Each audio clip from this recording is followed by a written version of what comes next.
The Gigabyte RTX 5090 Master is an absolute unit. We got an entire arsenal of motherboards for both AMD and Intel, and Gigabyte has finally stepped in the OLED monitor arena. The FO27Q5P is the world's first 500Hz Quad HD OLED monitor with a 0.03 millisecond response time. They're using Samsung displays, and these all come equipped with DP 2.1, which pairs perfectly with the new nvidia 50 series cards. However, this model will only be available on 27 inches for the time being. If you're looking for something a little larger, they do have a 32-inch model. However, this one sports a 4K resolution with a 240Hz refresh rate instead. But you do get daisy chain support, which isn't something I've noticed being offered from other OLED monitor manufacturers.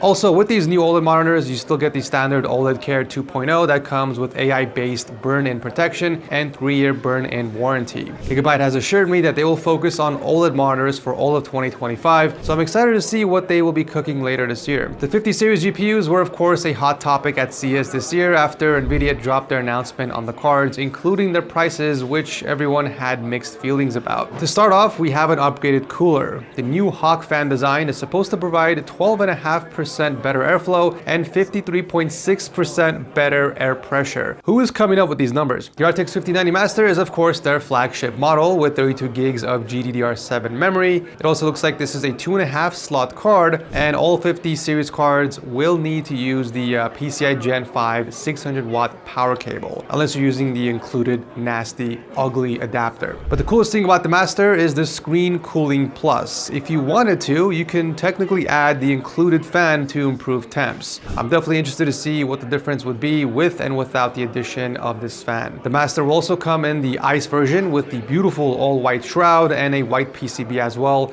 to complement it. Gigabyte does have 3 other 5090 models. We got the Windforce, which comes in factory clocks, and the overclock version, and then you have the gaming OC as well. One thing I was very impressed with, and I don't see anyone talking about it, is that they were able to maintain the same size as last gen. I mean, sure, these cards use more power than before, but if the performance is anything like nvidia has claimed, then this is still very impressive considering we are not going to eat up more PCI slots or use larger cases. We do have the same exact models for the RTX 5080 series as well, with the addition of the Aero SFF models, which are designed for small form factor cases. For my water cooling enthusiasts watching this video, you'll be pleased to know that Gigabyte offers the Extreme WaterForce water block for both the 5080 and the 5090 cards. But if you do prefer closed loop, then the non-water block version is also an option for both the 5080 and the 5090. And these actually come with liquid metal thermal grease for the GPU. And then it's really much of the same design for their lower end 50 series cards, however with the addition of the Eagle model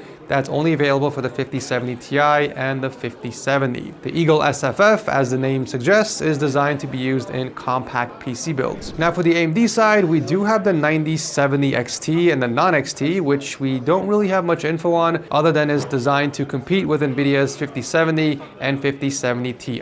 But Gigabyte does have 3 different models to show here: the non-XT, the XT, and the XT Elite, which I'm gonna guess is just a fancier version with more RGB lights. The XT Elite looks like it's a 2.5 slot card with a pretty beefy heatsink, and all 9070 XT models, by the way, will require triple 8-pin PCI connectors to run, while the non-XT models only require dual 8 pins. All right, let's talk about motherboards real quick, starting with the new AMD 800 series boards. Personally, I have my eye on the X870i Aorus Pro Ice, which will be going in Big Red version 6. I mean, this thing is a beauty. Oh man, I was excited to hold it in person, to be honest.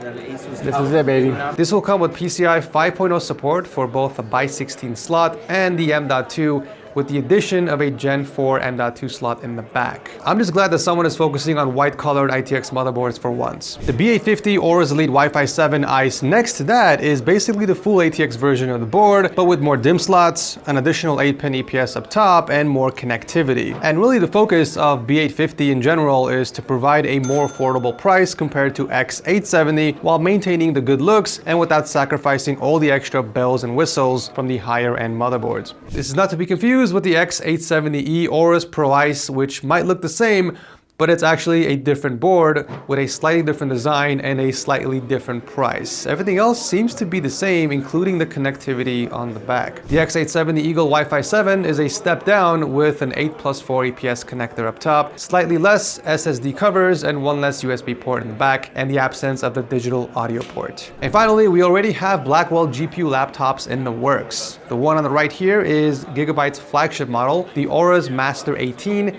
and this sports an 18-inch Quad HD mini LED display with a 240 Hz refresh rate. For the CPU, it's packing the Intel Core Ultra 9 275HX and an RTX 5090 laptop GPU. It also looks like the screen has a matte finish, while the one next to it has a very glossy coating. So this is the Aura's Master 16, so a slightly smaller model coming in at 16 inches, but you get an OLED display instead. This is also equipped with the same Ultra 9 processor, but it has an RTX 5080 Master instead. But yeah, lots of exciting stuff happening here at Gigabyte. I, for one, can't wait to get a few of these parts so I can do a pretty sick build on the channel for you guys. That's it for today's video. Thanks for watching, and I'll see you very soon in the next one.